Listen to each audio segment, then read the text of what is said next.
Hello, everyone. Welcome to B-Sides Now, episode 2. Today we talk to Sara Tudzin from Illuminati Hotties. Put out one of my favorite records of 2020, Free IH, and I forget the rest of the thing. This is not the one you've been waiting for. It's a long album title. It's fair. It's okay. Well, we'll say Free IH for short. But that all being said, we talked to Sara today about coming up as an engineer.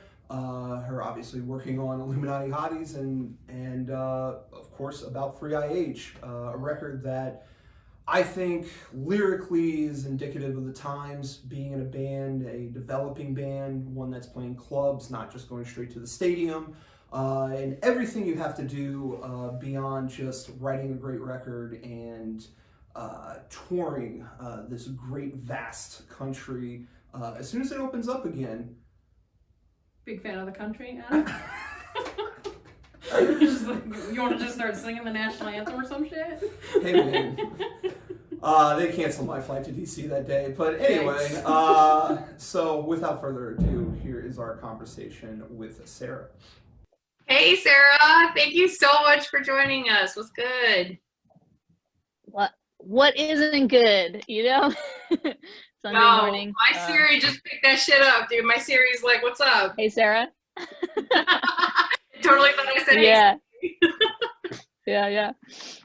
Yeah, you know, it's the weekend. How you guys doing? It's good to be on here. I love seeing everybody's faces. Yeah. Adam, we've not met, but Jamie, I know you when we talked over the phone, we might have been in the same place at the same time once or We've no twice. question been in the same place at the same time, but yeah, no, we've definitely never physically chilled. That's a problem, but it'll happen. We'll get there. We'll get some bagels. Yeah, exactly. Yes. Adam got breakfast, right? Yeah. Pancakes. Oh, nice. Shout out to Rick's on Fletcher and Riverside. Support the locals. Because I've never been to Rick's, but I drive by it all the time, and it looks amazing, and I just have never made the stop. But now that I know the pancakes look like that, it seems like the possibilities are endless. It's better than the pancakes or the French toast, so it's all okay. It's one good of tip. It's one of the best in the neighborhood for sure. Yeah. Awesome. I love that. Well, yeah, thanks for joining us, Sara. We have a lot we want to talk to you about. Obviously, everybody who is watching or listening to this, maybe not everybody, but Sara and I worked together this past summer. Sara's project Illuminati Hotties put out this crazy record called Free IH. This is not the one you've been waiting for.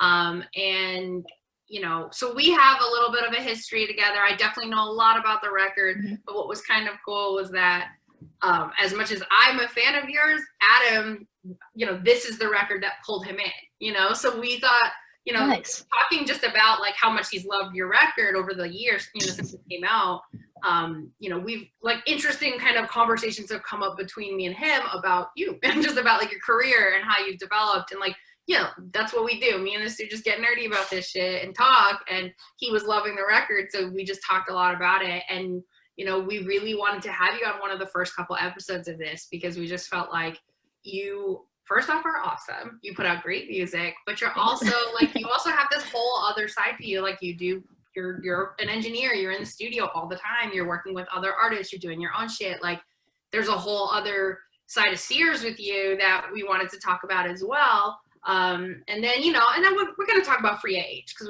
we got some questions, we got some thoughts and, some nerd points that we will bring up, but I guess if you're cool, real.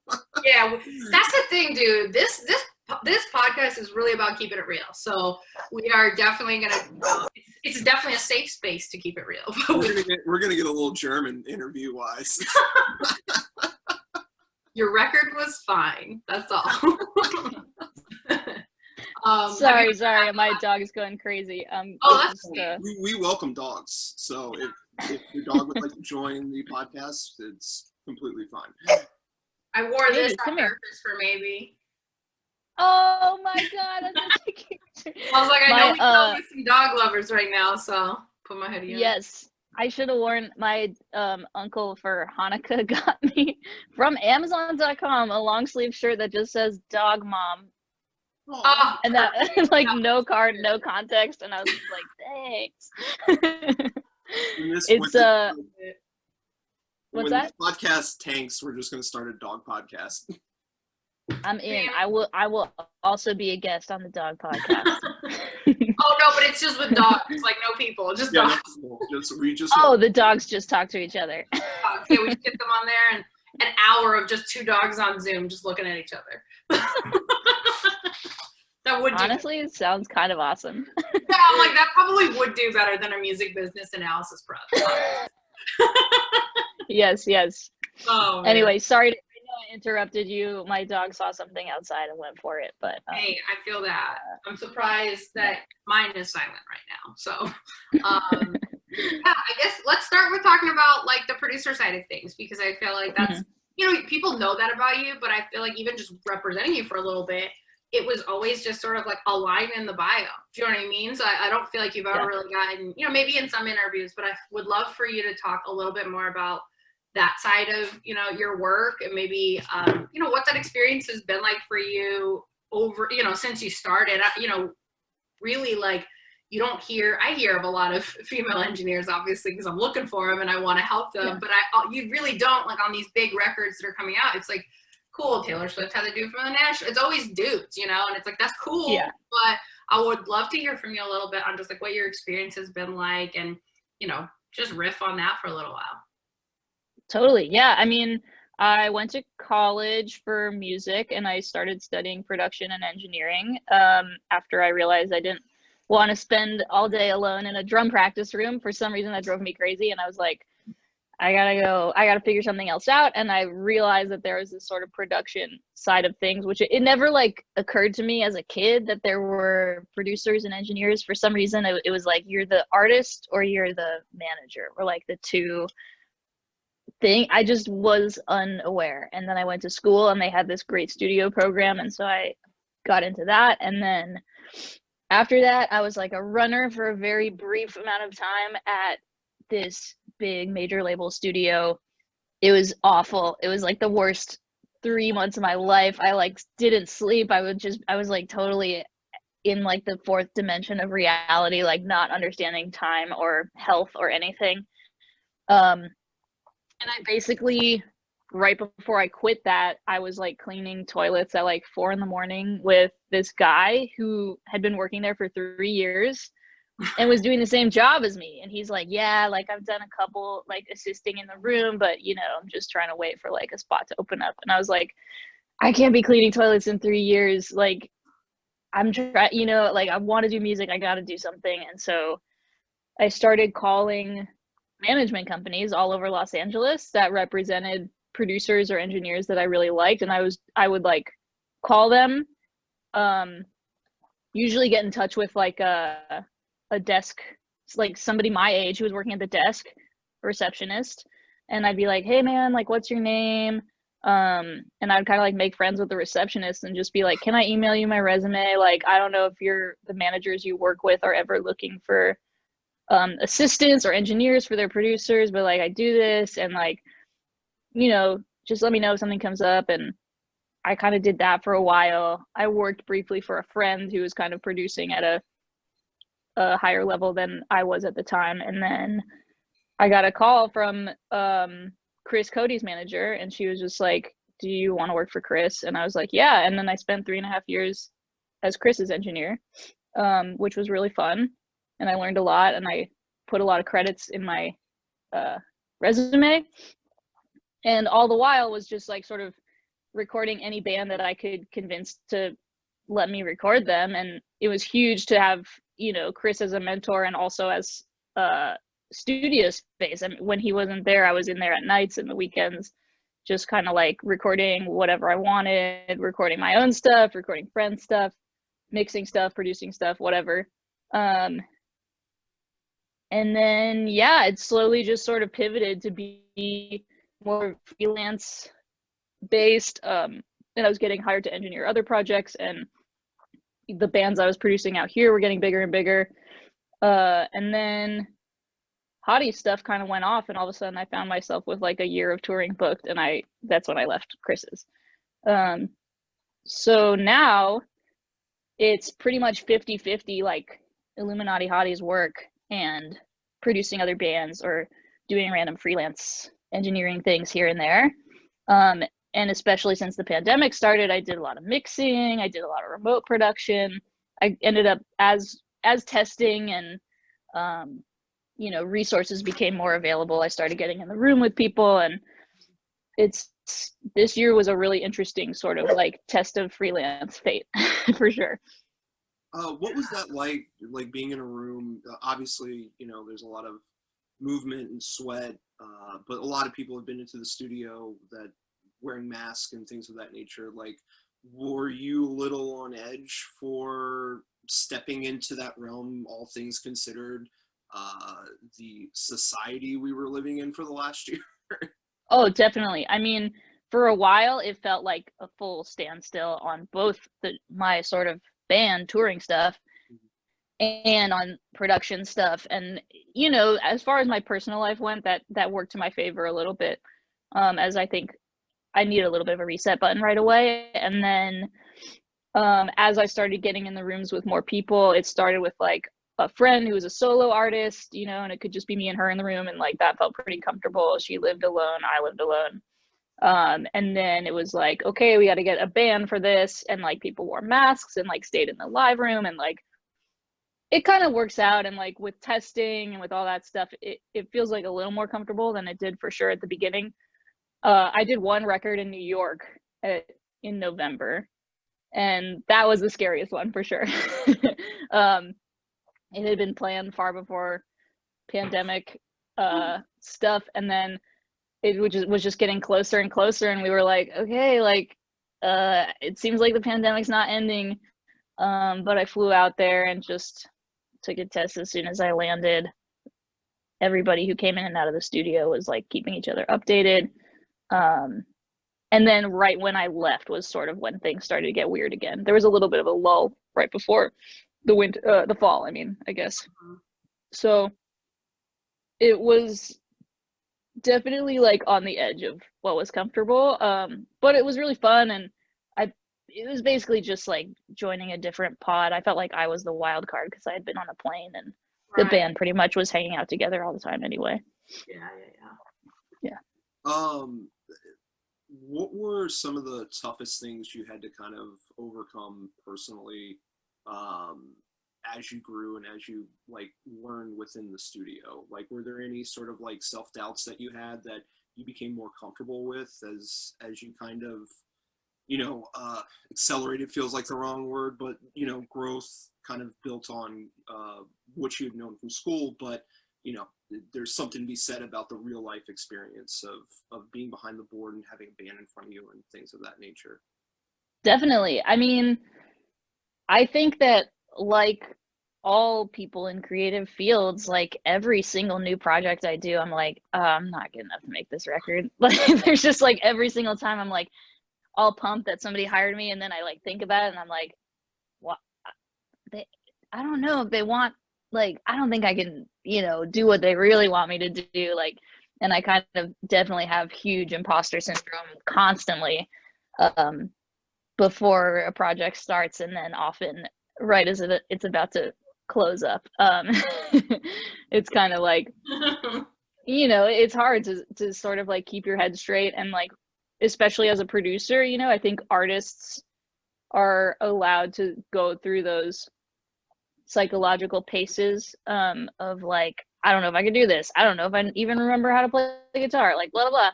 And often rely on a producer to be like, no, it's cool. Like you can, you're great. And I feel confident in being able to do that once, you know, when I'm like in the room and everything's happening. I feel totally comfortable in my musical abilities or taste or whatever people are looking for in a producer. But definitely right before and like right at the end of projects, I'm sort of like, oh man, this band made the biggest mistake they're ever gonna make. You know what I mean? And I don't know. I mean, I think a lot of creative people feel like that, where it's just sort of like, how did I get chosen to do this and why? And, you know, luckily our reputations precede ourselves, and we do have the skills built up and we do have the knowledge, and hopefully we're doing projects that like stretch our limits a little bit, but you know, I mean, so far, by the time everything is actually turned in, I usually feel pretty proud of what happened. Now, I guess also just sort of like, sorry. no, go ahead. You Go ahead. expand on that thought. I was just gonna say, you know, I think, well, Jamie was saying earlier, you know, that there's not a lot of non-men or female engineers floating around, and that's definitely getting better. And like, you know, every single day I meet new people who aren't men who are making amazing music. But I think historically, women are not treated as the technicians on a project, and so it feels so special every time you like run into someone who is doing that stuff who's not a man. And I also think that a lot of non-men and women who are great producers feel like they have to be the artist too. Like I meet a lot of women who mostly are doing artist stuff, and then they send you demos and you're like, you're an incredible producer. Like what? Like, it's awesome that you're looking for more help, but it seems like you totally know what you're doing and you could make this record on your own, you know?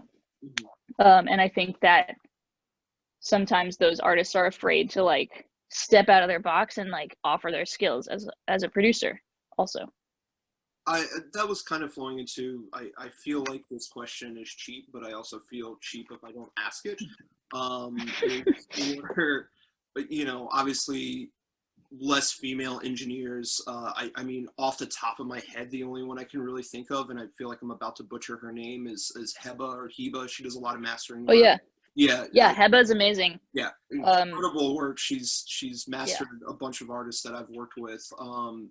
And like, what are some of, could you or would you be willing to talk on, and maybe there isn't any sort of negatives that have come with being a female in the studio, maybe a band walking in and being like, what's this lady know kind of thing, you know? Is there still that sort of shittiness, which I would assume is out there, but you know, and on that, I don't know really where I was going.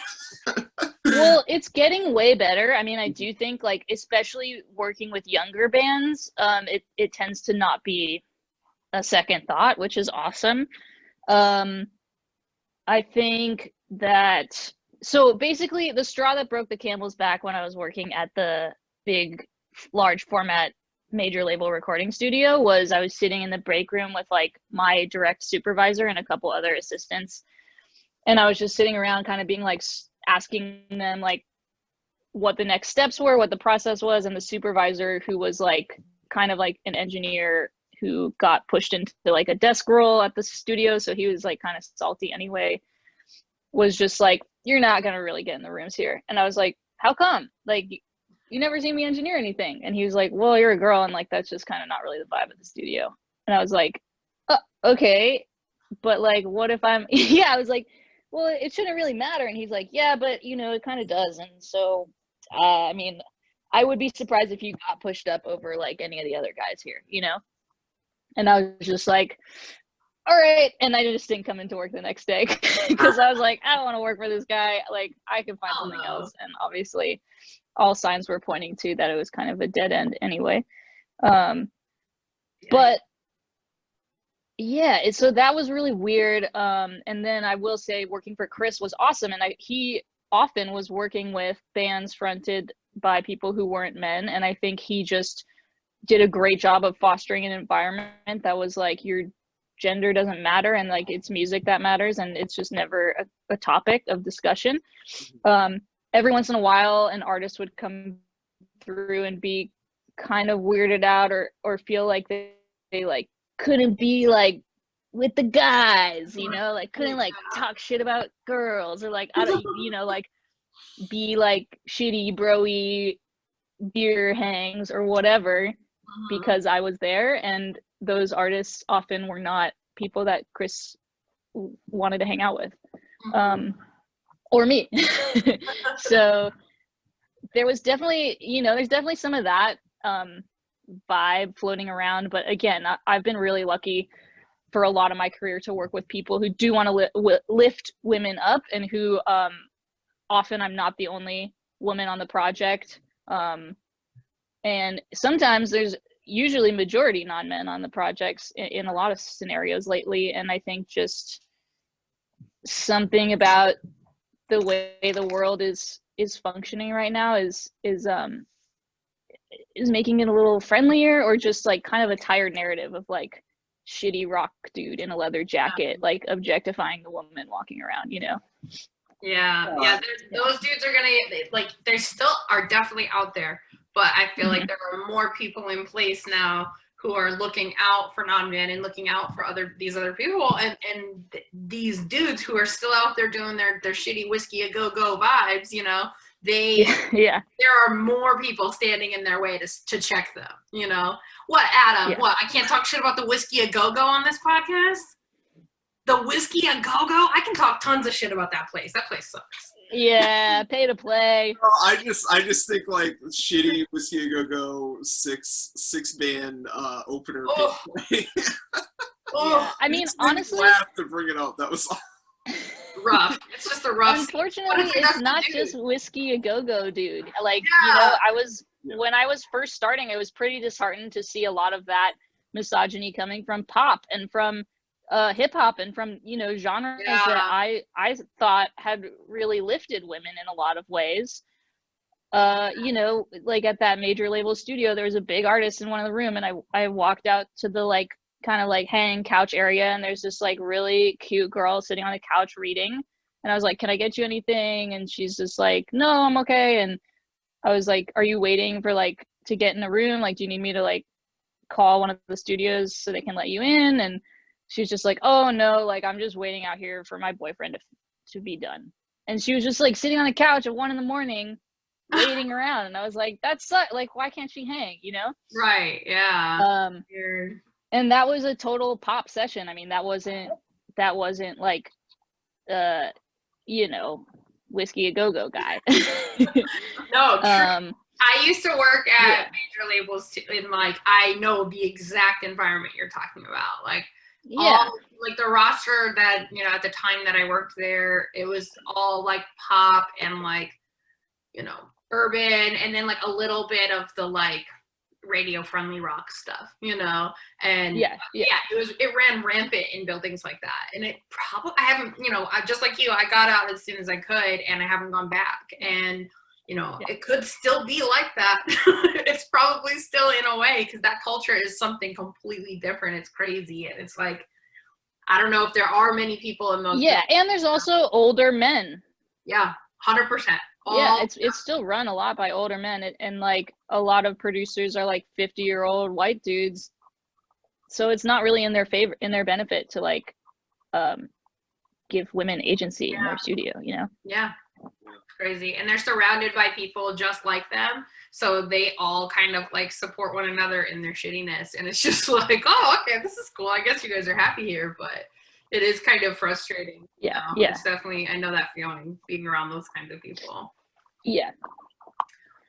And I will say, all that being said, there are amazing women who are engineers and who are producers and who are making great music in spite of all that. Or maybe that, you know, like I think there's a lot of women who are lucky that they don't have to deal with that, and they are lifted up by their studios and by the people around them and the artists that they work with.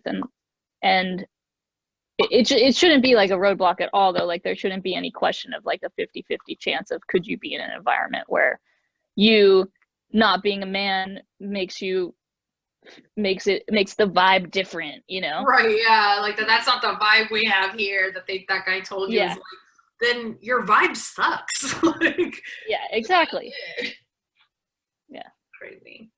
Well, cool. I guess, I mean, let's, you know, we can talk about, I want to get into free IH before, you know, we can talk about, yeah. I definitely want to talk about free IH. And I think, you know, I was kind of gave you a little bit of this, like, oh, sorry, what's up, Adam? I have one more question to touch on studio stuff, and then we will get into free IH. Oh, okay. By all means, Adam, my bad. What was your nickname? What did you tell us to call you? The Great Fool? The Greatest Fool. The Greatest Fool. Go ahead. The greatest fool No, of all. I did have just one more question. You talked a little bit about that imposter syndrome and, you know, creatives kind of get in their own headspace. God knows I've worked with enough of them. I understand what you're talking about.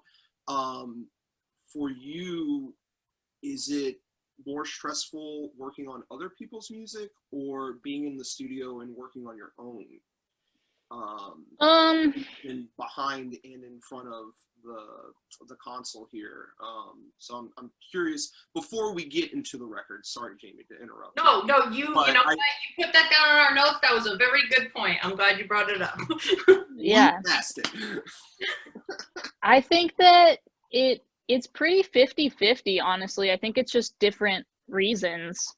You know, like I think that when I'm working with another band, it's like, oh my God, like why do I have the creative license over this person's project? Like whose idea was it to like trust me with this great music, you know? And that's just one side of the equation. And then definitely as an artist, it's just sort of like I feel like sometimes you listen back to a song and you're like, wow, like I'm really proud of myself. I went for it. I accomplished what I was going for. I think it's going to go well. And sometimes you listen back and you're like, I am so full of shit. Like I've never written this song in my life. Like this sucks. Everything sounds crazy. Like, so there's a little bit of both, just for different reasons, I would say. Nice. Did you feel that way when you made Free IH? Yes, 100%. I mean, especially because that one was made so quickly in such a weird vacuum for such a specific reason that I got to the end of it and I was like, this might be the end of the band. I'm like, I could put this out and people will be like, this is crazy. I don't care what this band puts out next.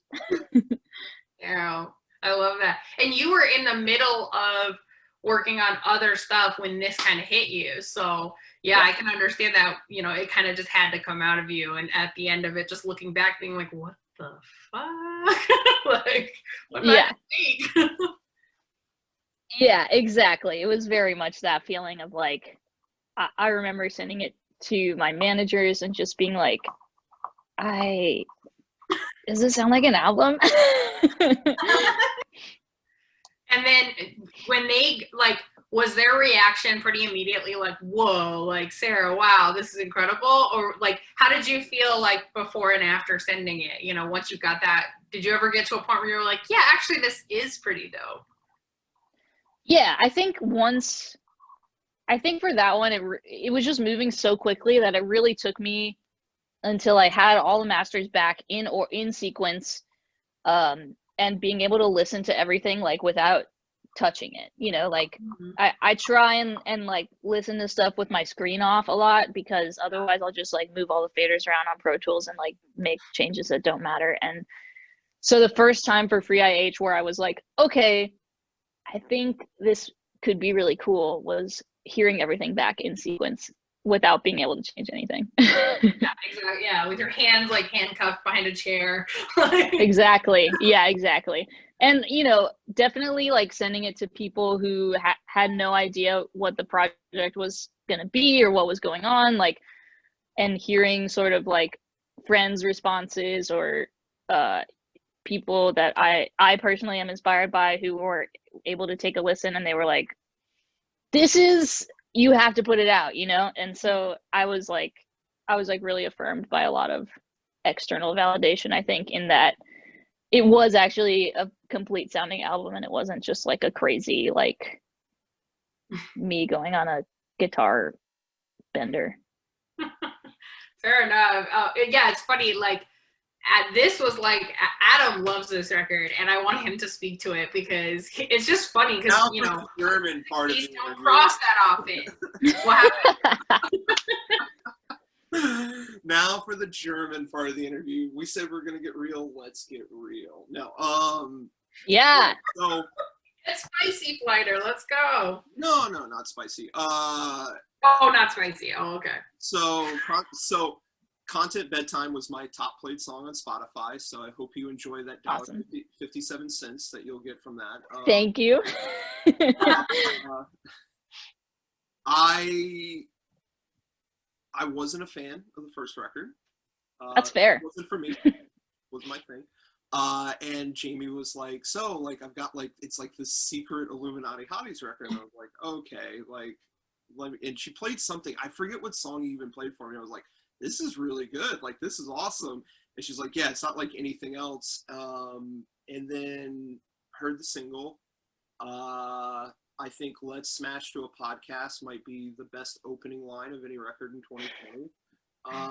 Thank you. It feels dated, but in time it feels relevant.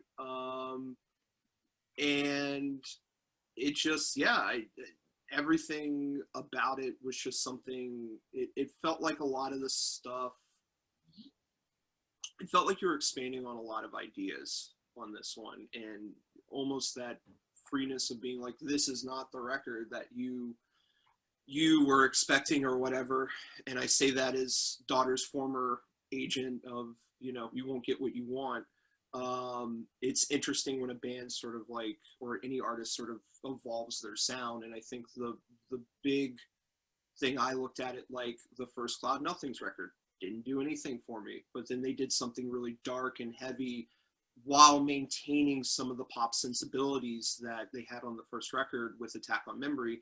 And that one really captured me. And I've liked records here and there, from them sort of moving forward. So I guess my big question is, was there a mindset to be like, this specifically will not be the Illuminati Hotties record? Like this is a headspace I'm in.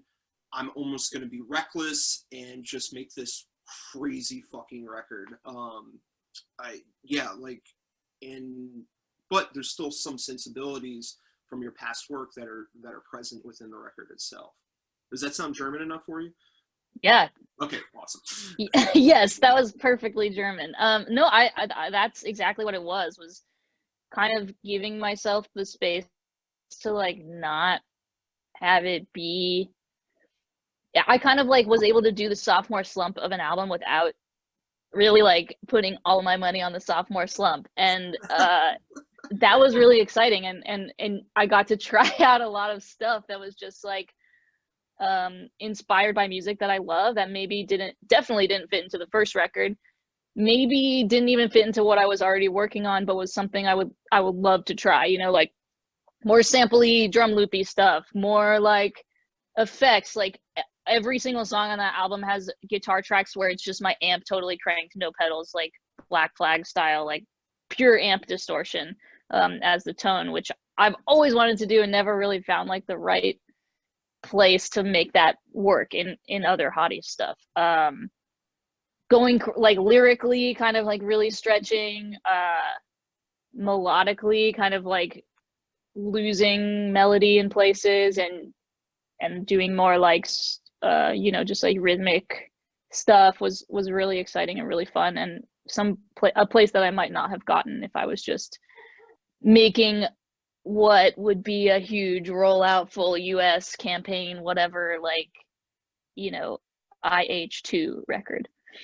So yeah, there was a lot of that, just like having more freedom of expression because there was like less pressure in a way. Was there any point that you felt like you were going to release it under a different moniker because you didn't feel like maybe this is the record I want to put this project's name on and maybe it should be something different? Yeah, I constantly sort of play with that idea because I do think in general, a lot of my music that I write sort of feels like it comes from fully different corners of my brain, and I'm not always sure how to put it together on the same record or in the same universe as the first record or whatever. I couldn't do that because of the reason that it had to come out as Illuminati Hotties because of contractual stuff with leaving the previous label and going out as a self-released artist. So I couldn't change the name. And I don't know. I mean, I think that it allowed me to show a fully different side. And I think that one of the coolest things about Illuminati Hotties is it seems like there truly are no rules in a way that I haven't felt in other projects that I've played in. And it seems like I can still take fans from previous stuff and gain fans like yourself who didn't like or didn't know the previous stuff, or it just wasn't your vibe. I can sort of like bring those people in too and kind of combine the worlds and like hope that both worlds follow me to the next project. Is it now expanding on your talent? Has that sort of seeped its way through to the real sophomore Illuminati Hotties record in any way? Has that sort of changed? Is there an effect to, I guess, people like me being like, oh, I didn't really like Lesser, but I really like this one. You're like, oh, maybe, okay, now I'm confident in those things that I've tried. Maybe I should sort of incorporate them. Or do you look at it like this is sort of a one-time experiment and doesn't fully represent the project that is Illuminati Hotties, and I'm going to do, I guess, is a long-winded rant of, you know, who, there's always that thing, especially now, I feel like, because the market is so saturated and there feels like a greater entitlement towards fans of a younger generation or a newer generation of just like, well, you write music for me, I pay you, this is what I want kind of thing. Would you feel that pressure to be like, wow, this was a bigger success than I thought it was going to be. Maybe I should incorporate these things kind of moving forward? Definitely. I mean, I wasn't expecting the response that I got from Free IH. I didn't expect to gain as many fans as I did. I didn't expect to appeal to a whole different universe and that it would work. I definitely had imposter syndrome in that too, where I was like, if I make a really hard, heavy album, are there going to be punks that are like, I heard the first record and like, she's not really punk, you know? Like I was really afraid of that. And I think that luckily people got on the bandwagon and were down with it, and the music spoke for itself, which was what I intended to happen, which was great. And I have been, you know, as I'm sort of turning in last little bits of this next EP3, having a little bit of that anxiety of like, okay, I open up this new can of worms, this sound that like really appeals to a whole new fan base. And also I'm going backwards in time to stuff that I wrote far before Free IH and finishing those tracks, putting them all on an album because I think they're good and I think that they deserve to be heard, but it does feel a little like weirdly time machine, like retroactive, and I think I've grown as a producer and a writer. I will say though that Free IH didn't come fully out of left field in that there is stuff that will be on LP3 that's like was me sort of already starting to stretch what I knew how to play on guitar and like what I was liking hearing in other bands and stuff like that. So I do think some of those songs hint at the same chaos that Free IH had. It doesn't go pedal to the metal in the same way.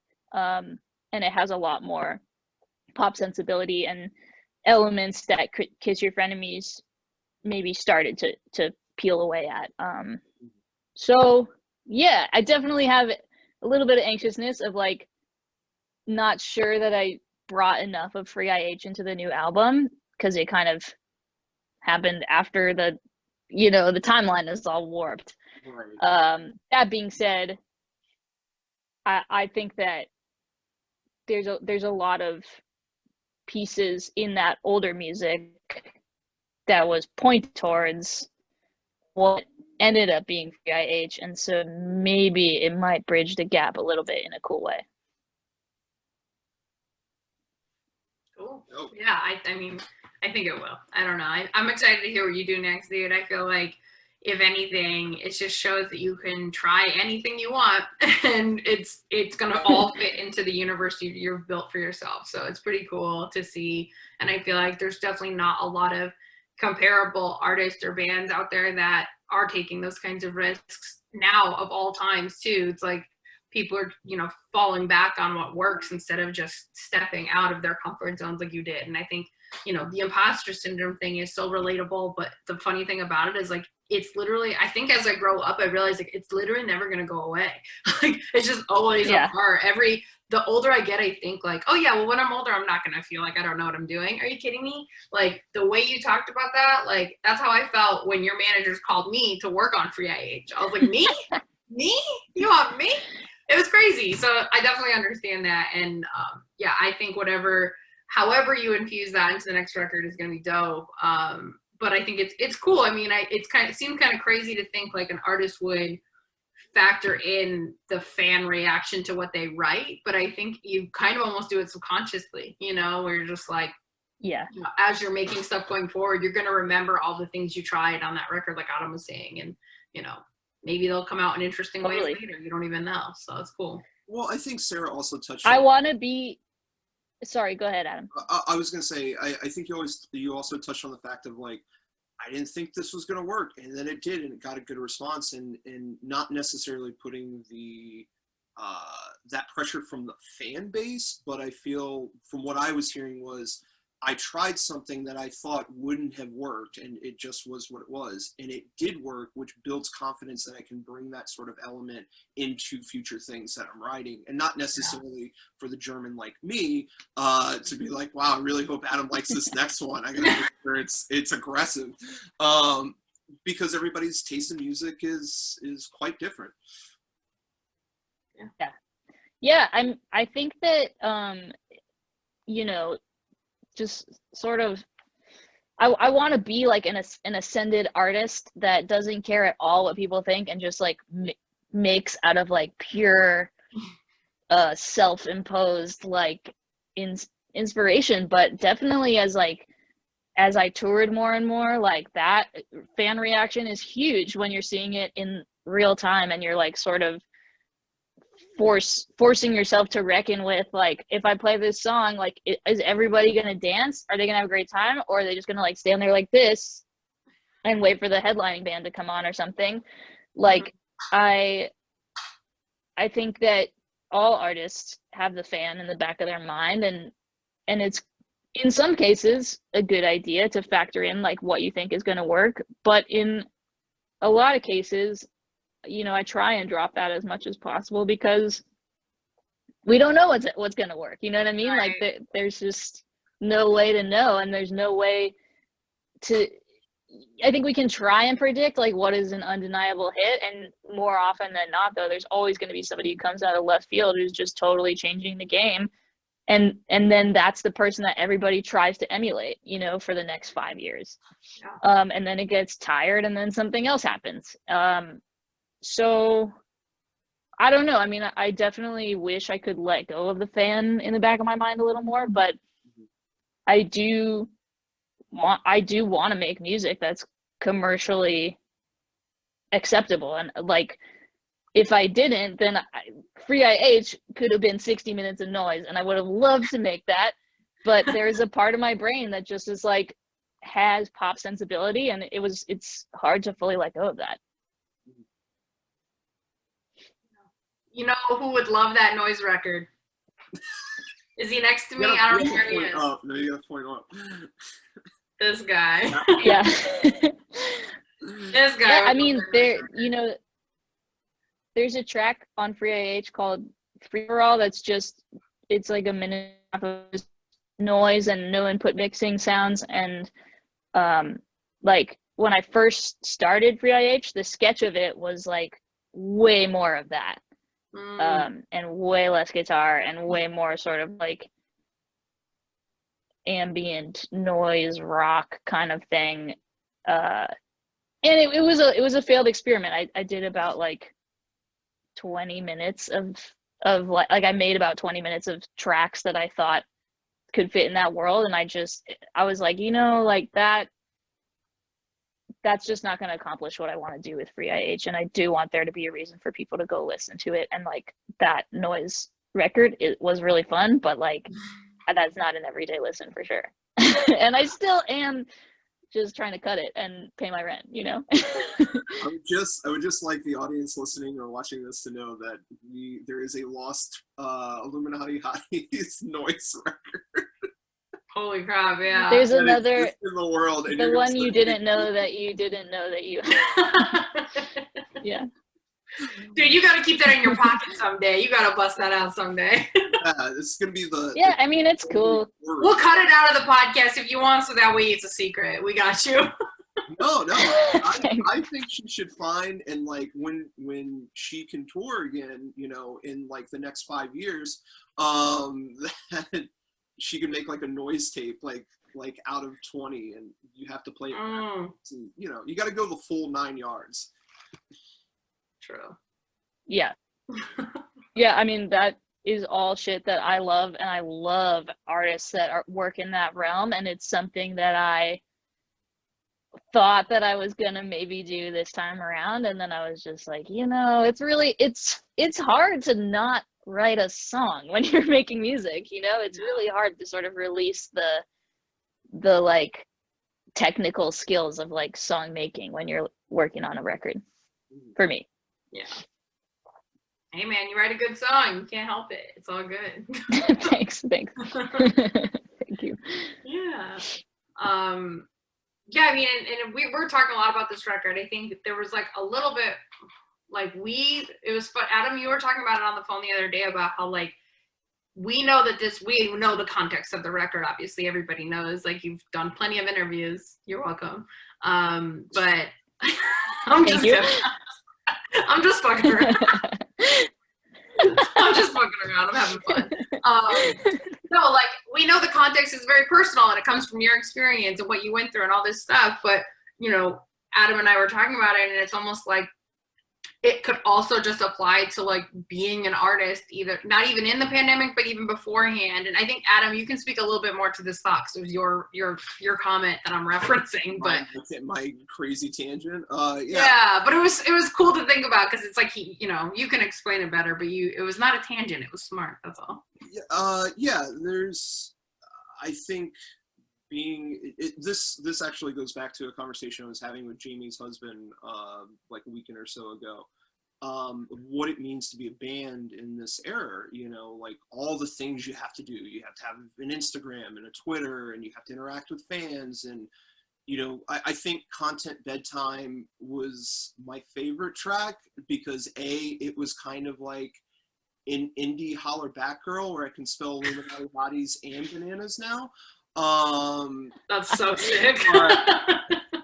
I love that. You know, it makes you sort of like think about, you know, like just on a personal experience. It was like, you know, I ran a small agency for 2 years, and it was like having an Instagram and like telling people about things and all this stuff. And it's like, bigger agencies have an entire marketing team that does that, and it's like, yo, it's my job to book the fucking tour, and it's the promoter's job to promote it.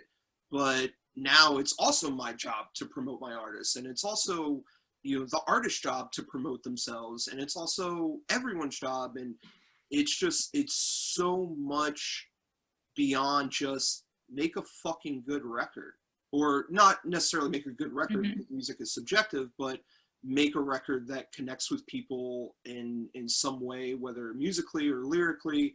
And that connection alone should mean something beyond like all this extra added bullshit that artists sort of have to do into the world, and think about all these little nuanced things besides like, I made a good record, I go out and tour on it, hopefully it connects to people, wax on, wax off, we kind of move out into the world. And it just, this record lyrically feels like sort of like the burnout that I think a lot of I don't want to say smaller artists, but developing artists are kind of dealing with, you know, where it's just like, oh, I got to do this, I got to do this, I got to do this.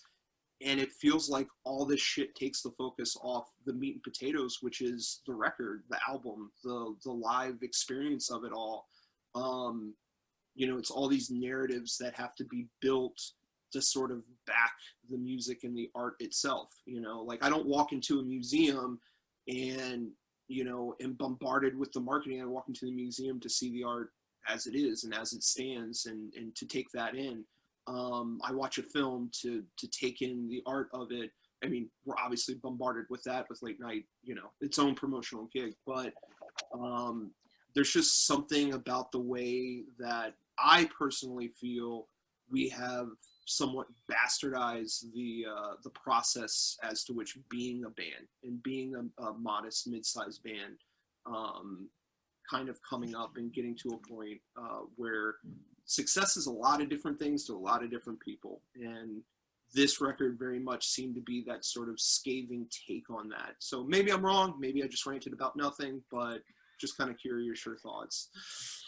No, it definitely is that. And that part of this business sucks and is also unavoidable to an extent, you know, and I desperately wish that, you know, we could be in a time of like be like when Sufjan Stevens started making music, and like there's no social media to this day really. Like I think his label has social media, but I don't think he does. Like he just doesn't get on the internet. He just sits in his apartment in New York and makes weird noises and orchestral masterpieces and then puts them in the world, and like everybody's excited about it. And that's awesome, and that's that's pure dog ear in the corner. But that's just not sort of the reality of like, if you want to be a band where the band is your business and is your, you know, token to play in the capitalist scheme that we're all trapped in right now, you have to play the game. And I get that constantly from artists that I work with as a producer, where they're like, man, like I wish it could always just be studio time. Like I want to just like turn all my stuff off and like not talk to managers, like not talk to not be on Instagram, not be on Twitter or whatever. Like I just want to like make music. Like how pure and exciting is that? And they're right. Mm-hmm. But especially now that touring is not a thing and might not be a thing for a little while, like you can't just subsist on being the band that tours 300 days out of the year and builds their fan base that way. There's other ways to access people. There's other ways to participate in this, you know, technological labyrinth we've built for ourselves, just as people and as businesses.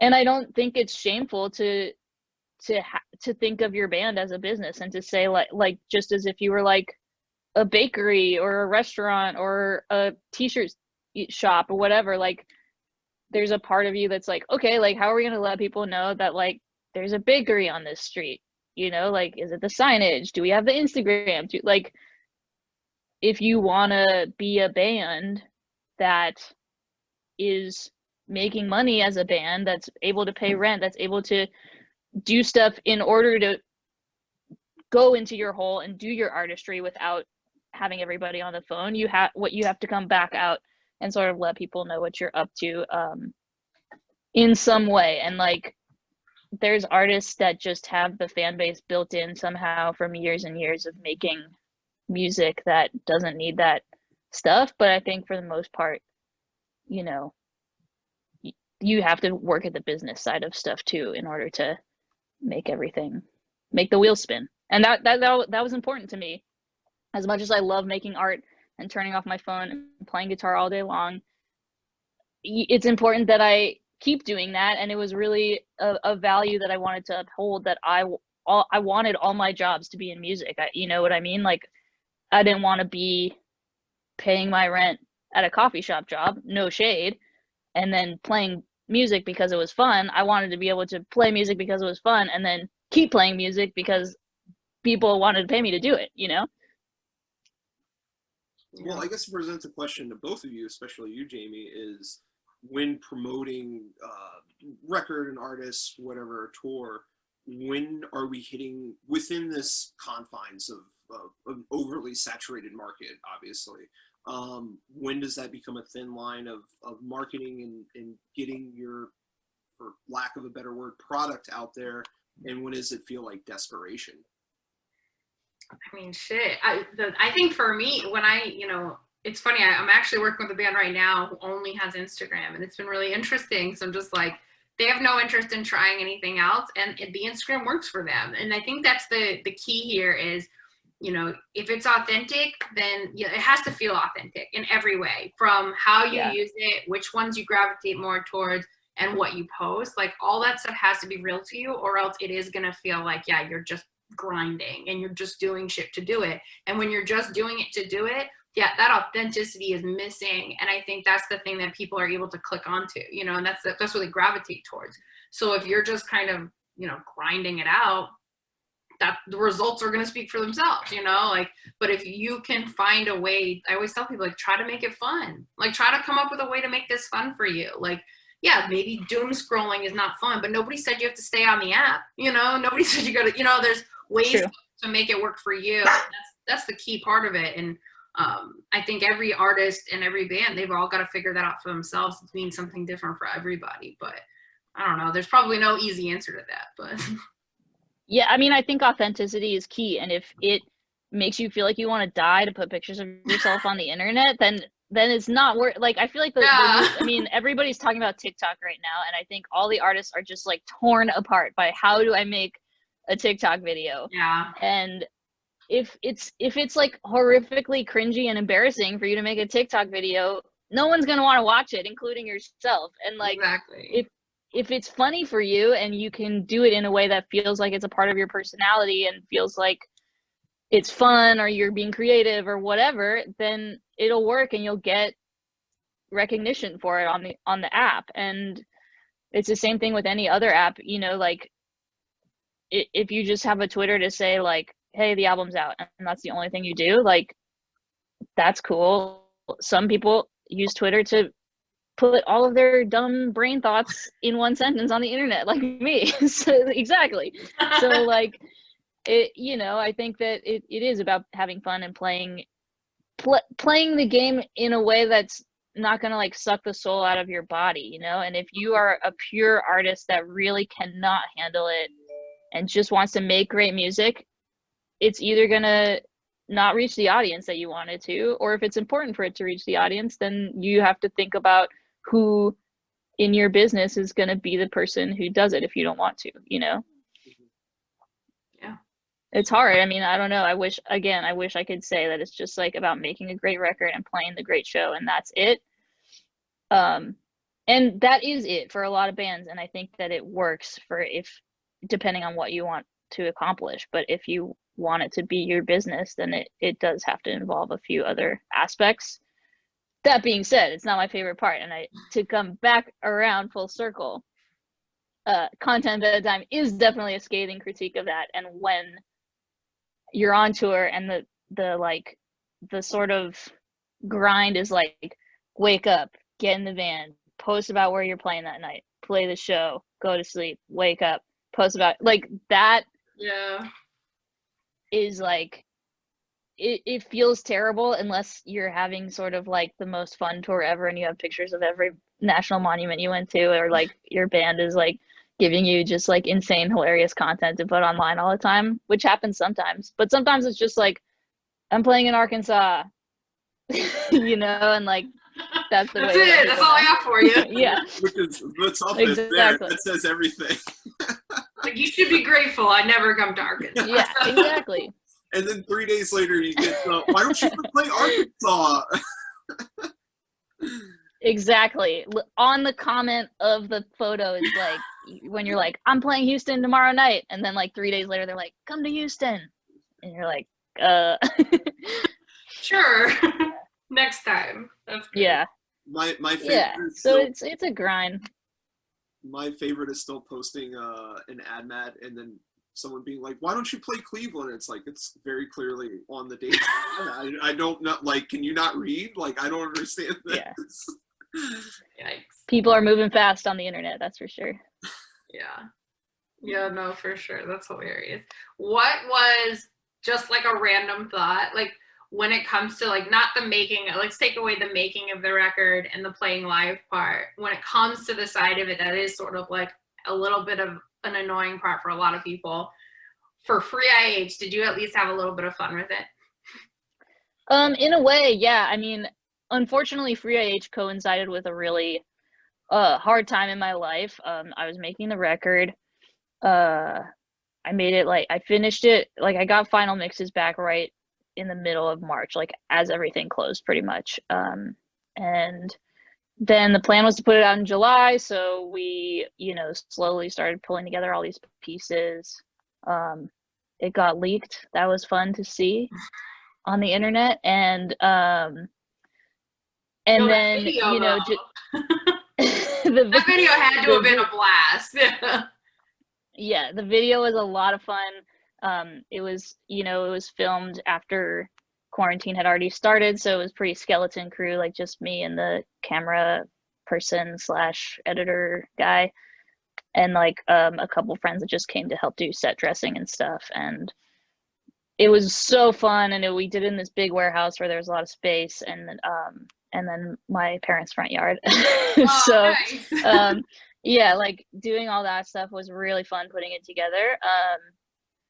But the goal with Free IH was to move fast and not take too long to think about doing the like, here's a single, here's a single, here's a single. It was just like boom, like, and that was it. And I was really happy. I really wanted to try and do like kind of a surprise drop, like Beyonce style moment, and it was really fun to see how that worked, if it would work.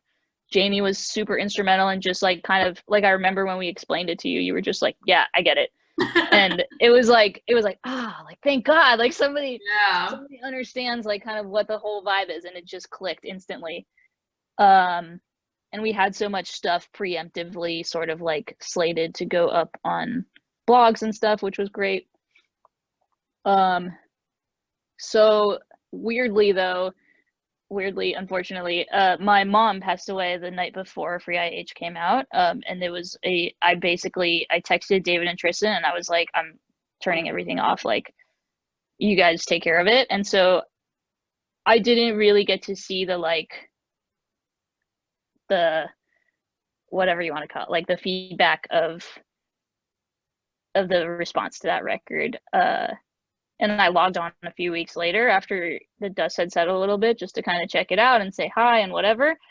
And it looked like it went great, and like that was awesome. But yeah, I definitely like was just, my brain was not thinking about that stuff at all. And I just, the second things got really bad, I just fully ejected myself from the doom scroll.